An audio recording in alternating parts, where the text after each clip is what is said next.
am so excited about our next guest. This is awesome.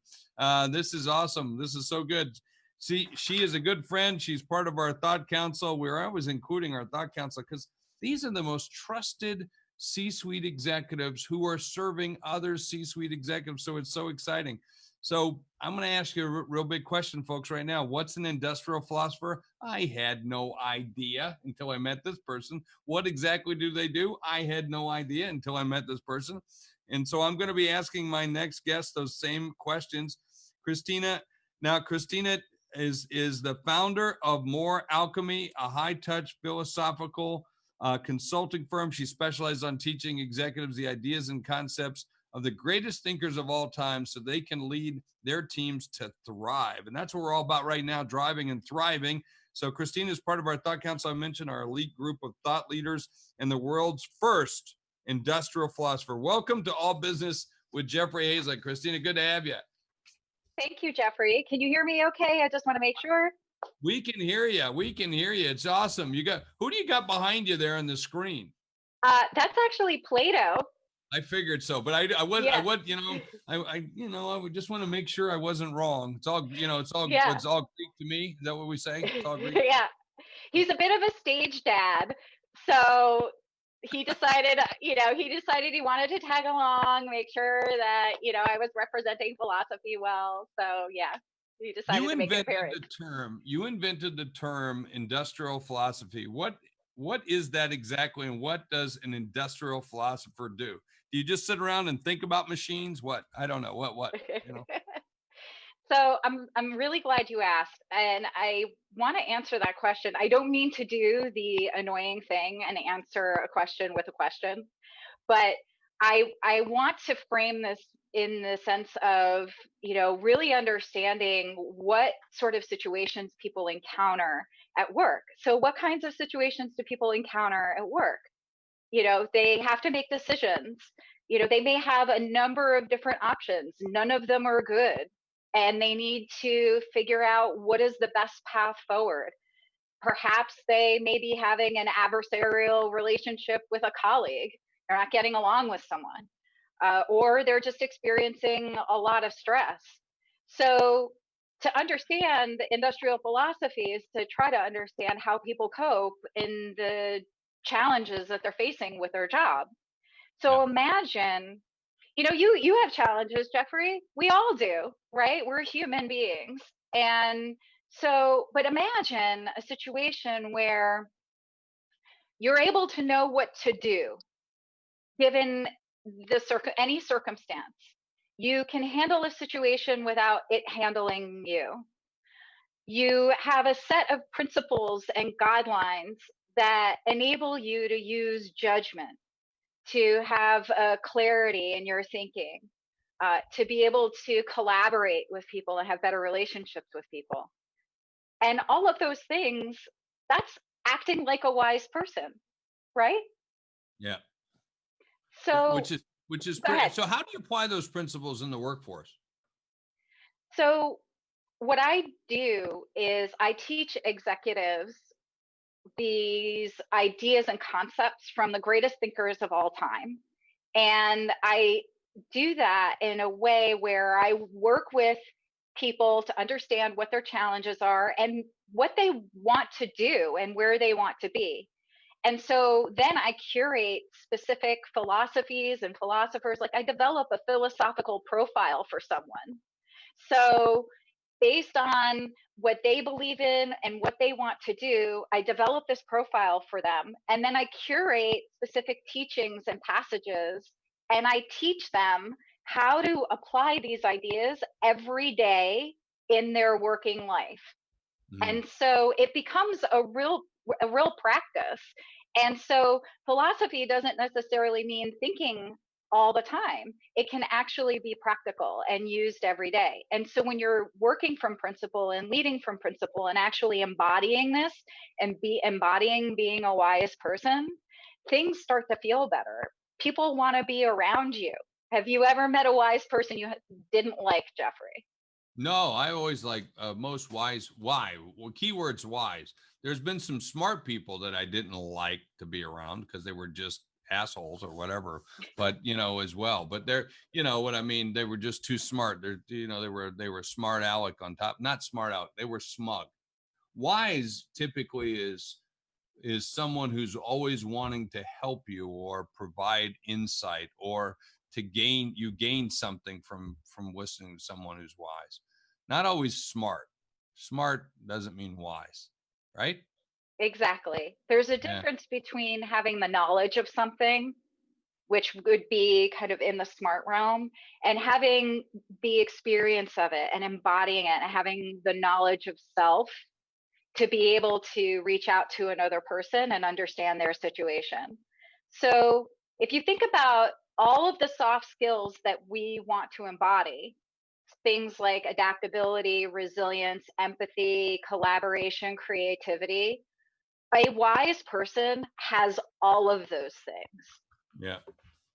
And it looks like you were going to say something. Well, I was going to ask you something. So you think these principles are just as good right now in today's business climate that we're seeing with COVID and everything else, or did they, or do they need to be adapted into this new way of thinking? So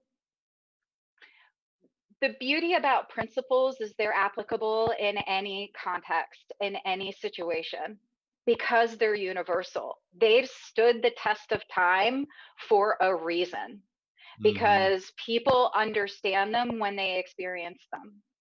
So regardless of, and if you think about it, I mean, ancient philosophers lived through pandemics, wars, plague, I mean, all sorts of things, and they still were able to come up with these really great ideas in how we're supposed to live. And so it makes sense, if there's these really great ideas in how we're supposed to live, why won't they help us in how we're supposed to work? So in terms of this post-COVID world, the only thing that's changed is our circumstances, but our beliefs and principles and the way to be a good person and the way to live a good life hasn't changed. And what's really interesting is that wisdom is innate.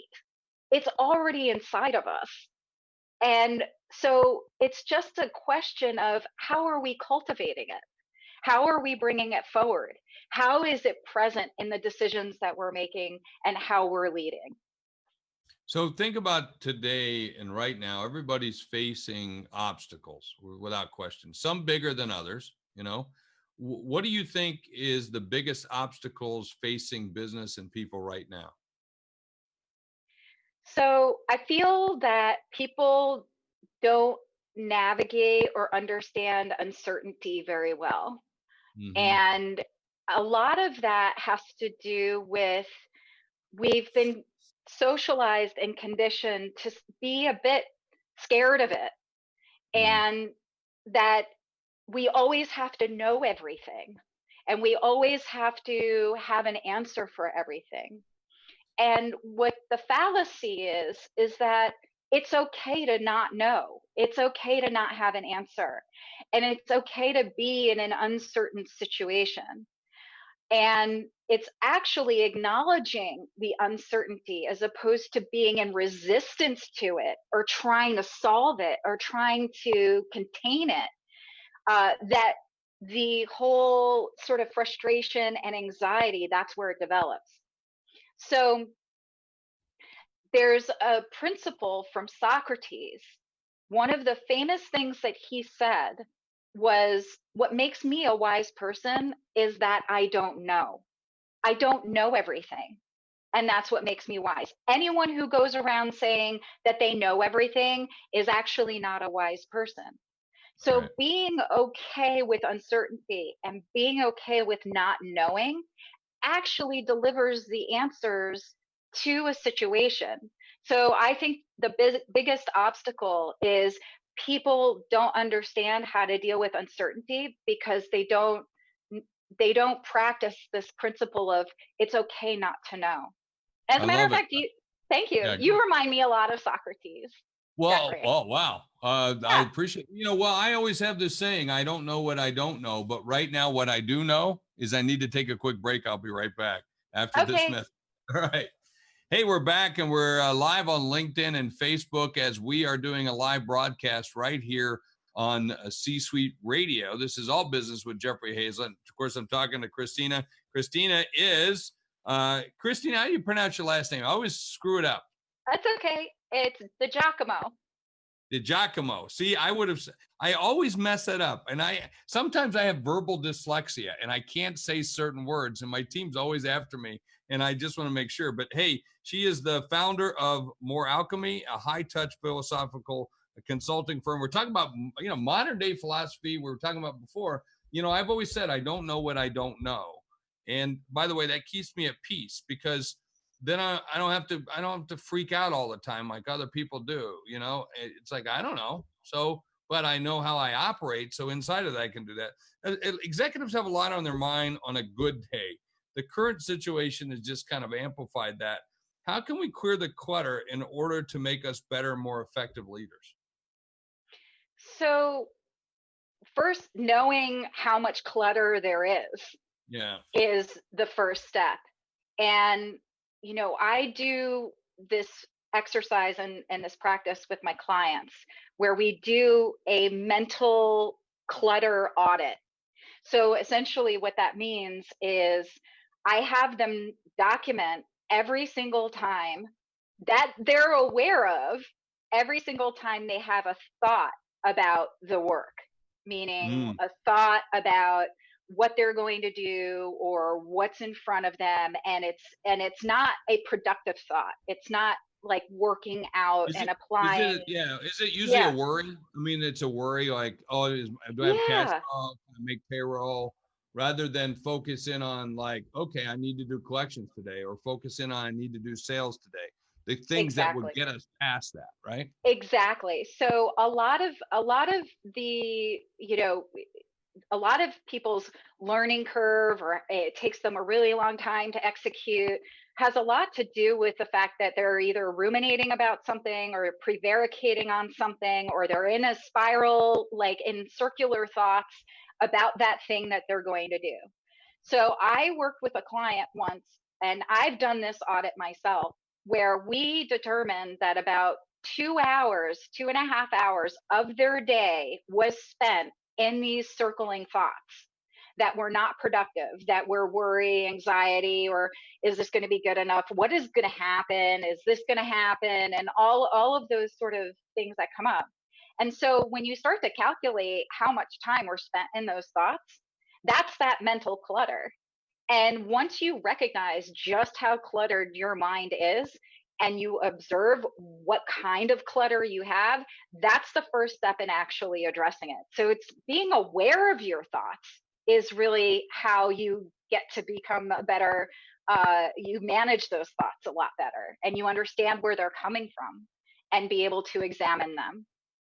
Hey, you've written a great book. In fact, it's right behind you, whether it's front ways or backward, don't make a difference. Say wise up at work, and we're getting wise right now, which I really think is good. What are pillars of wisdom?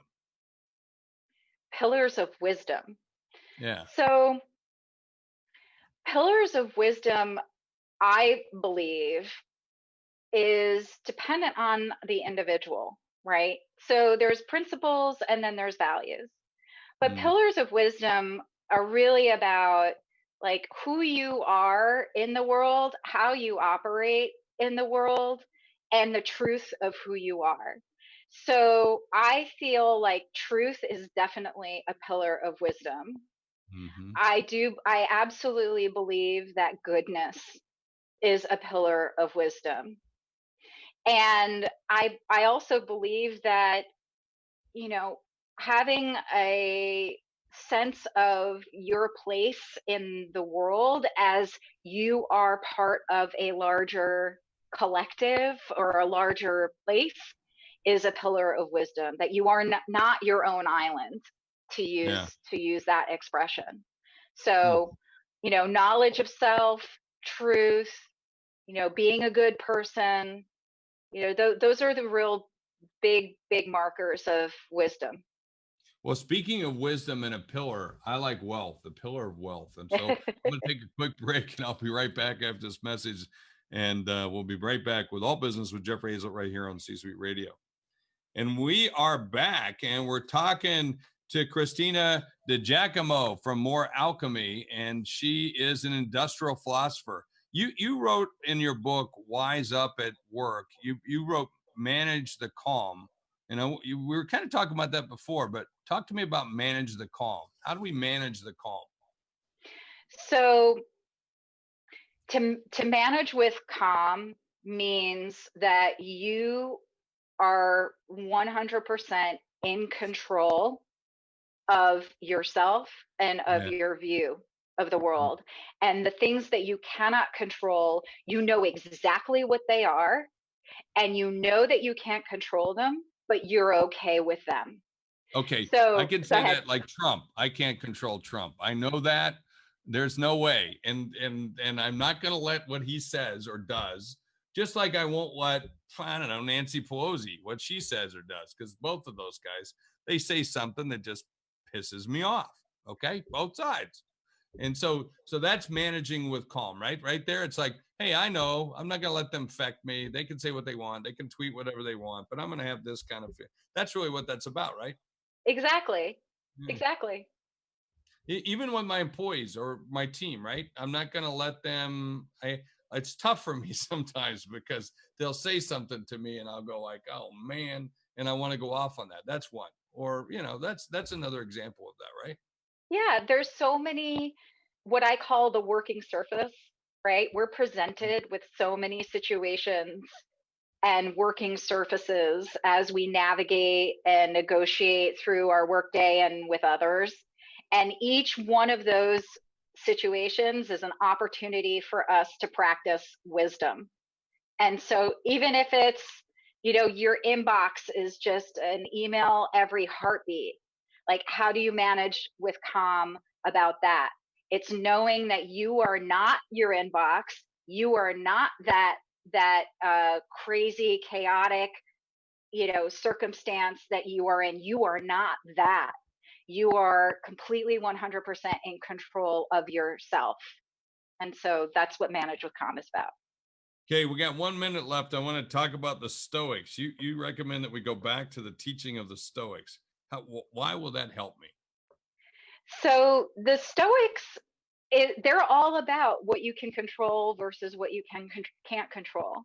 But what I appreciate about the Stoics is they're also teaching that you have free will about the attitude you bring in. And that's directly from Epictetus, who was a Stoic from ancient Greece.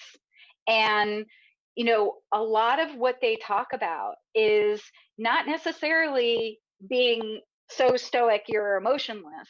It's Right. just about meeting the situation and meeting the need in a way that is you're not attached to that situation or need, that you can approach it without feeling agitated, without feeling like there's all this other stuff surrounding it. It just is what that thing is.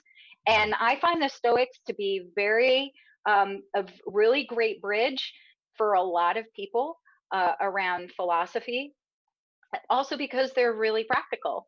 But there's all kinds of philosophers, Aristotle and Socrates and Nietzsche and Descartes and like all of these other philosophers that give us these great ideas on how to be. And that's what I do. I translate those ideas for the working world. It's a better way of living, a better way of working, probably a better way of loving too. There you go. All those things, all three of the key things in life. So, Christina DiGiacomo from More Alchemy, we've been talking about being an industrial philosopher and about how you should put that to play. And especially in today's world, I think that's a good advice. Thanks so much for being right here with us on All Business with Jeffrey Hayzlett on C-Suite Radio. Thank you. Thank you, Jeffrey. I had a great time. Good to see you.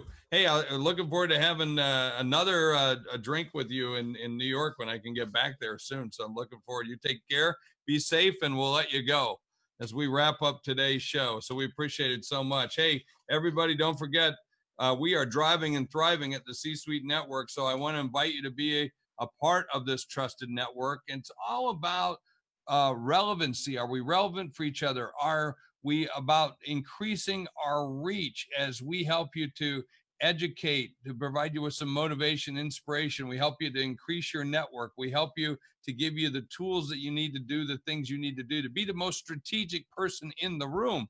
That's what the C-Suite Network's all about. And we want to give those things to you. And we want to help you, grow. Mind, body, soul, and certainly wealth. And that's what we do right here in the C-Suite Network. So I encourage you to come and join it with us today. Be a part of it. Every Friday we get together as a big mixer, but we have lots of meetings going on, like today at 2 o'clock. We've got a big special meeting going on at 2 o'clock, our executive briefing at 2 p.m. Don't forget to do that. Check out C-Suite Supplies, C-Suite Loans, and so much that we have to offer. And if you need anything, just email me. Look, there's my email right there. Email me, and I'll be glad to connect you. We have members that are joining literally all day long. It's so exciting to see new members and new people come, new executive leaders come and be a part of it. That's really what we are. We're not members, we're executive leaders, and we get together in this trusted community all together in the C-Suite Network. So it's been a pleasure. Thanks so much for joining us. I look forward to talking to you again soon. I'll see you tomorrow. Cheers.